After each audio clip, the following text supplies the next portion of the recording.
Hello everyone. This is my first hashtag Ask Alex live, and there'll be my wife in the background, so that's great. And I think we currently have 7 viewers, which is awesome. Now I'm not entirely sure if there is a delay, so we will work with this. But for the 7 people, hello. If you're able to put something in the chat box, that would be awesome, just to say who you are, where you're from, and then we can kick off. And so, forgive me in terms of the technology on this, because it's been I've had to learn pretty quickly what to do and how to do things. So, what an interesting 2 weeks we've had, certainly in the UK. What have I felt? Well, initially, I think when the beginning of last week, it was pretty scary to understand what was going on and what was happening. But now this week for me has felt somewhat more like business as usual. Yes, the not meant to be filling the screen. Thanks, Joe. So hopefully you can see video top right, and then ask Alex live, and then I'll move into some live stuff. But Joe, all good, very good to see you. Let's see if I can get this to work. Hello. I can't do typical man, can't multitask. So this week's been interesting, but I think for me, I felt like I've had more business as usual conversations. It's been an interesting time. Primarily, I talk to the professional service market, which is lawyers and accountants, but also been talking to some tech companies as well. And hi Julie, hi Tim. I can't type and talk at the same time. As I said, it's been interesting talking to hi Gareth, thanks for joining. Hello. It's been an interesting week because it feels like some companies are kind of pausing just to understand what's going on, and of course I totally recognise that. Hi Derek, and thanks Joe. Yeah, I think that's probably because the bandwidth is chewing up massively here, but we shall plough on. So along the theme of, for example, I spoke to one organisation where they are starting with their CRM product, or their CRM review, which I think is interesting. They're going to push on forwards with that, and talking to a few tech companies who want to use this opportunity whilst things are going to slow down. Then they're going to take this opportunity to work with their sales teams to improve systems, processes, etc., etc. And the same seems to be happening in professional services too, in the fact that some are taking this opportunity whilst we're trying to figure out what the new normal is, and we don't know what that might be. It's take this time to do a bit of a review or check on things like your social media presence, your online presence, and so on. So for me, certainly in London, I can't talk to any other countries or any other parts of the world. We're all feeling the same. Is that I think we're going to take a whirl to... hello Tato, very good of you to join me. That's an old colleague from my Michael Page days. This is... I feel as we move into April, things may start to get a little bit more normal, if that's possible at all. I don't know. Once we've got to grips with working at home with kids, like my wife and I do, and hopefully things start to stabilise somewhat. Now is the opportunity, from my perspective, to start to think and try and look forward, because most governments now have come out and committed what they're going to do, and so on. Good to you're isolating in Scotland. I like it. And now there's that vague sense of certainty. I think let's move forward and start to try and get some kind of process in place to understand what the new normal looks like. But I think one of the things that stands out for me, certainly what I've witnessed in here in the UK, here in London, Tato maybe the same in Scotland, is how quickly organisations have developed and pivoted, even really, really small businesses. So what do I mean by that? It's the fact that certainly, in London, I can't get on online deliveries. Impossible. 3 weeks completely booked out. But what I've seen is all the local butchers or the local greengrocers, vegetable producers, even those companies that need to or used to provide for restaurants, etc. They have moved very quickly to set up pages on their websites, to move to home delivery, and so one's been able to get your meat and veg, as it were, and milk from not just the supermarkets, and that's what we've been doing. And it's been great to kind of feel like you're supporting local business and local community. And I also think, looking at what we've seen industries have to do in a very short space of time, those that we've been talking about transformation for a very long time now, and yet this terrible situation has forced it upon a lot of organisations to transform very quickly. And even industries such as the legal sector, they have taken to it very, very well in terms of moving to home working, moving to use collaboration tools. So it'd be interesting to see what the new normal does look like when we come out the other side of this. And we will come out the other side of this. You look at what's happening in China. The impact this is possibly going to have on real estate, when organisations understand they don't necessarily need as much office space as maybe they thought, or less commuting time, less commuting, so you can do more from home. I think absolutely people will still want to go into the office, because what I have missed certainly is going in and spending time with clients, and you can't really replace the human kind of touch, although maybe that's not going to be so common moving forwards. But I think this is going to certainly change the way that we work.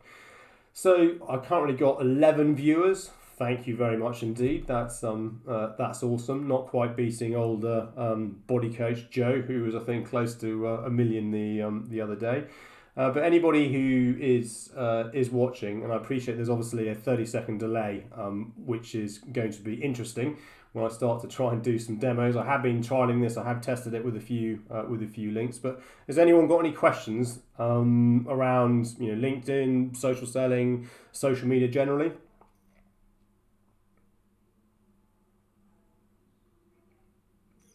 And I will fill whilst that's obviously taking time to get through. Well, I'll do it this way.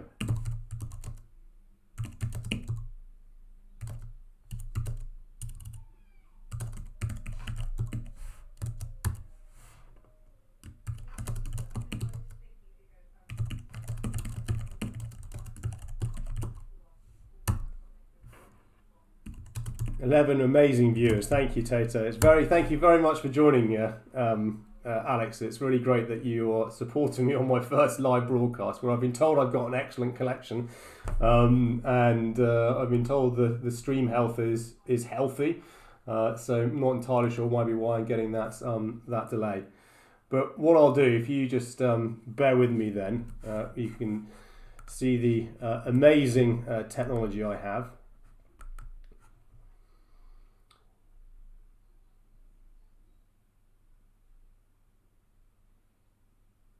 14, we're going up.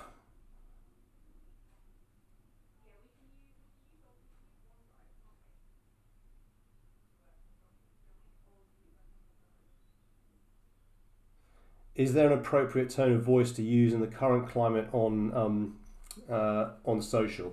That is a great question, Derek, and yes, I think absolutely is. I think I saw an interesting comment earlier that, and primarily this was aimed at the professional service industry, that people felt there was just too much of an overload of COVID-19 kind of information, and it was just trying to pump out as much stuff as possible. Whereas what people were saying is actually just pick up the phone and ask if you can help. And I think the tone is that one has to recognise what's going on in the world. One has to recognise the human catastrophe that this is having. Empathy, and this is around at the moment. What can we do to help people through this situation, whatever that help might be.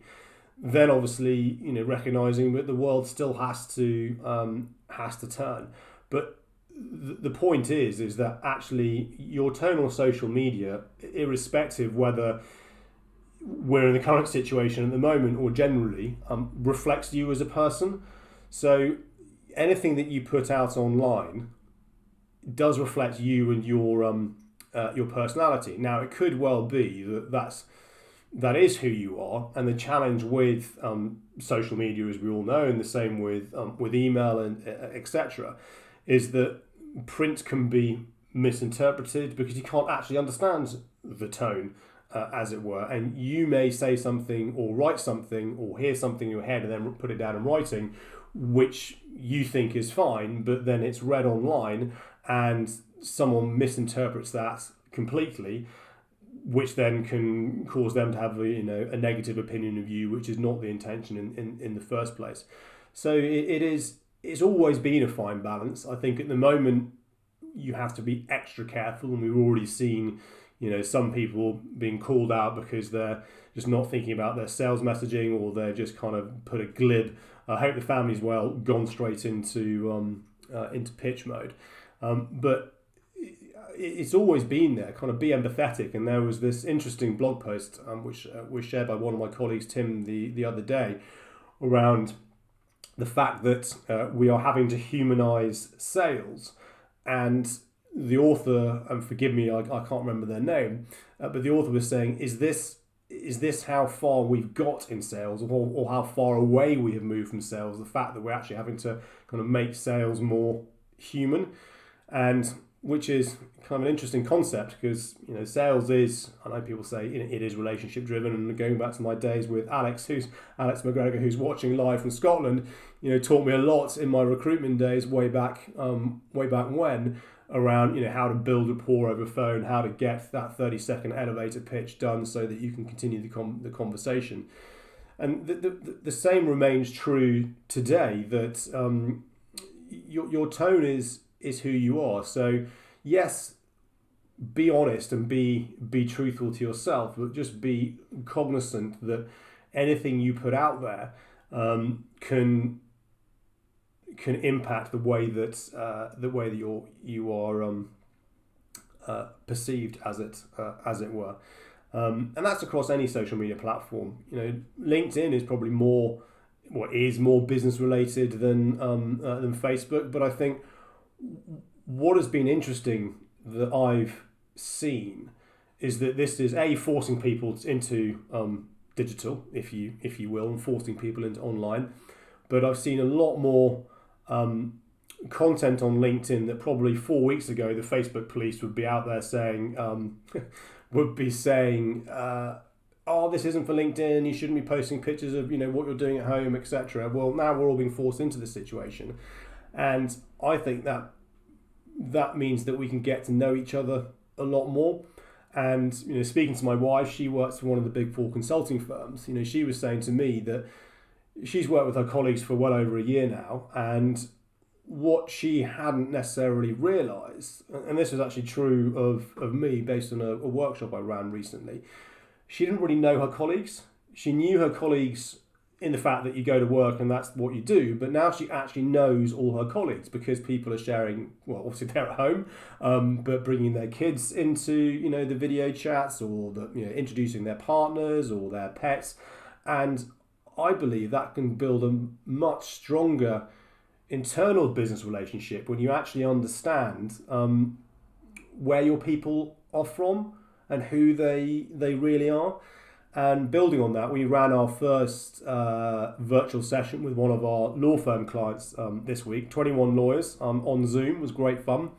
And normally when I run these workshops, you're kind of in an office, in a meeting room, which could be any meeting room on the planet, I guess, and everyone's in suits and business attire, and you can certainly read the room, and you can work out by age profile to a certain extent the seniority within the room and the hierarchy structure.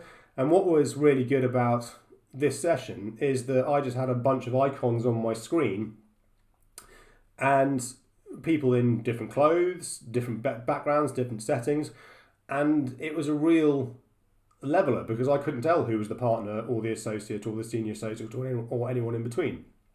Not that it actually matters, but again, I felt like I actually got to know the people. And Samantha, that's very kind of you, thank you. That I now know these people a little bit better and they know me a little bit better. And I just think that's a really positive thing to come out of what we're at, where we're at. And I hope that continues. And I think it's something that we should all consider, is that we are all people at the end of the day. And hi James, thanks. And we're all people at the end of the day. And if anything that's going to come out of this is that what we are seeing, I do hope we continue. Because if we can translate that back to how you are projecting yourself online, and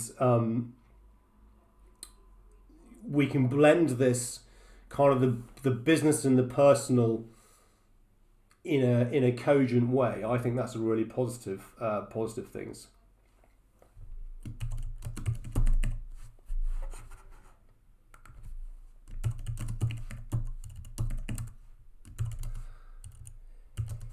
Trying to type at the same time.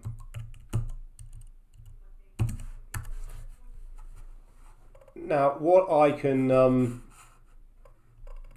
do is I can run through some ideas on LinkedIn profiles, if that's of interest to anybody. This is tricky because of the delay. I'll need to learn my bit rates more.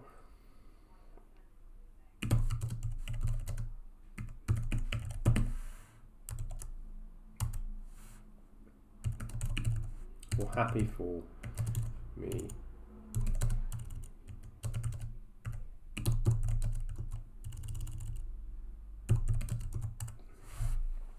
And thank you for being so forgiving on my first live broadcast on YouTube.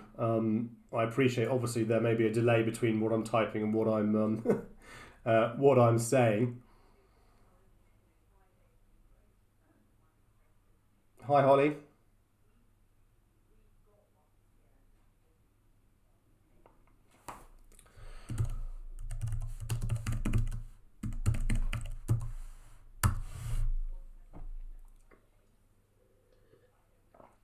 So I know you should never have dead air, they say. Holly, that's a great question, and thank you very much for taking the time to watch. So, I mean, yes, the traffic on LinkedIn obviously has gone through the roof since everything that's been going on, and that could be one reason why your posts are maybe not doing as well as they were before. But the key thing to consider is that you need to teach the system. So we need to make sure that you are curating and your newsfeed and teaching the algorithm, if you will, around what it is that you want to see.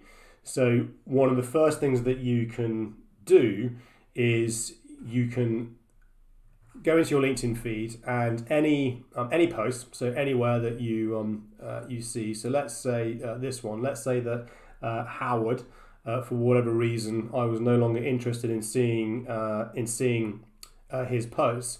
I can click on this link, and then I can go unfollow Howard. Now, what that means is that I won't unconnect from Howard, as it were, but I'll just stop seeing Howard's posts in my newsfeed. So this is then starting to tell LinkedIn I don't want to see the content from this individual. So if you're seeing content, Holly, from people that you don't want to see in your newsfeed, then you can start to just unfollow people like this. They don't get a notification that has happened, but it's just a useful thing. Then we've also got this down here, which is improve my feed.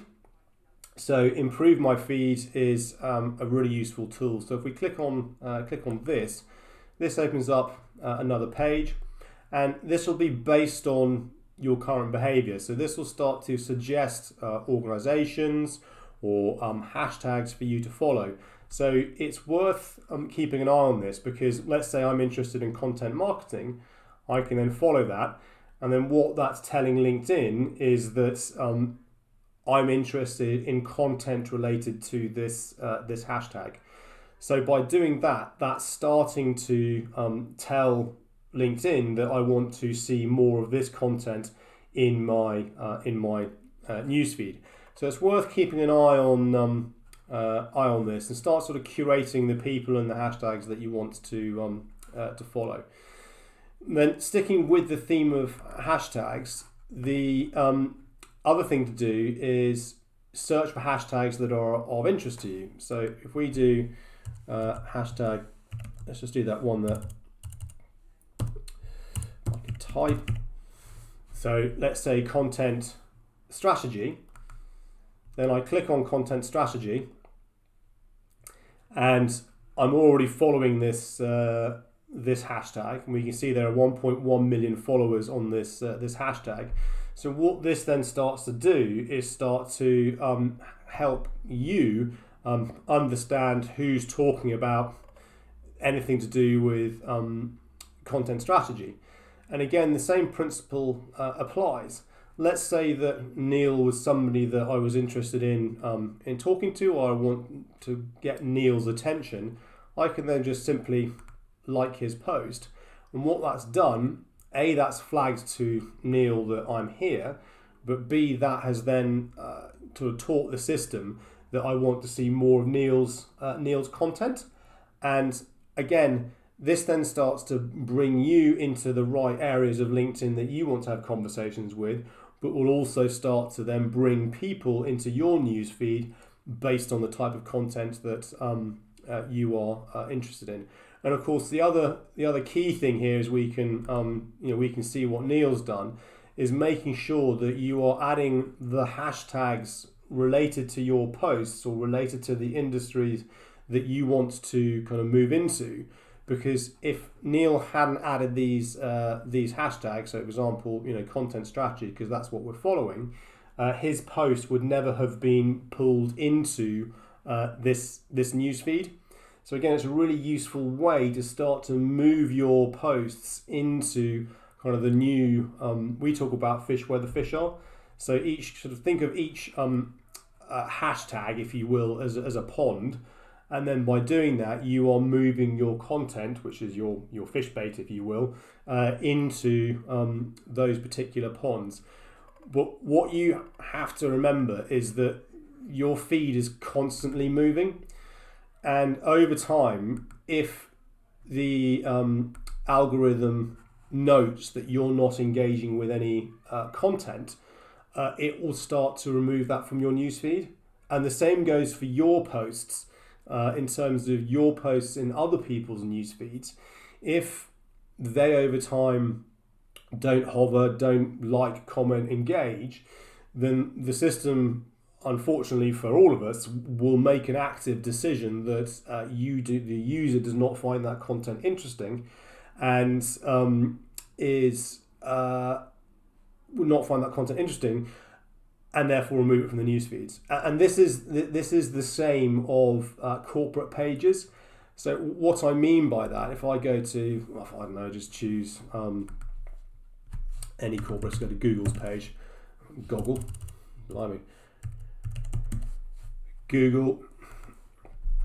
So you will have your follower count here. So Google's got 16 million followers. Well, I guarantee that there's no way that probably well over half of those people, if not more, are not seeing Google's content. Because if they are not liking or commenting on Google's content, then LinkedIn will make that decision not to show that content in the newsfeed. And that's what anybody who runs corporate pages needs to be aware of. Whilst these numbers are helpful, it's not actually the real truth of what's going on there. So the way the algorithm behaves is exactly the same as the corporate page, as it is on your own newsfeed. So Holly, I hope that answered your question.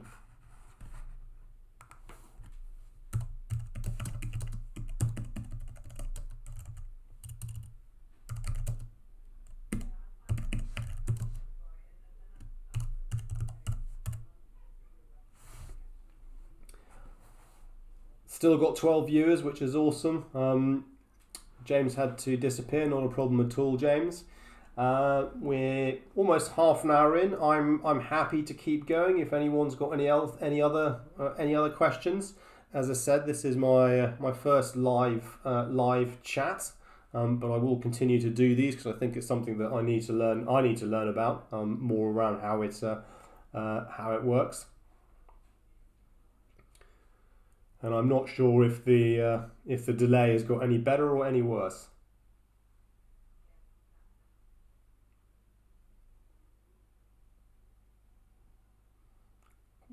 Great, Holly. So what I'll probably do, we've been going for almost half an hour. I think I'm going to end things there. Thank you everyone who's taken the time and effort out of their busy days to listen in. Or I can carry on, Alex. It's entirely up to me. But I think for the moment, what I'd like to do, I'd like to thank everyone for their time, and I will look into the technical side of things around the delay. But I will run this. I'm going to do some. I'll do some surveys online whether 4 p.m. on a Friday is a good time, or there's someone else. Joe, I really appreciate you dialing in and joining. Thank you very much. Tim, Derek, Julie, Alex, definitely thank you. That's been really great. But at this point, I think I will put everyone out of their misery on this broadcast, and wish everyone a wonderful and safe weekend. And you know where to find me, and we can go from there. Awesome. Thank you very much, everyone. Bye bye.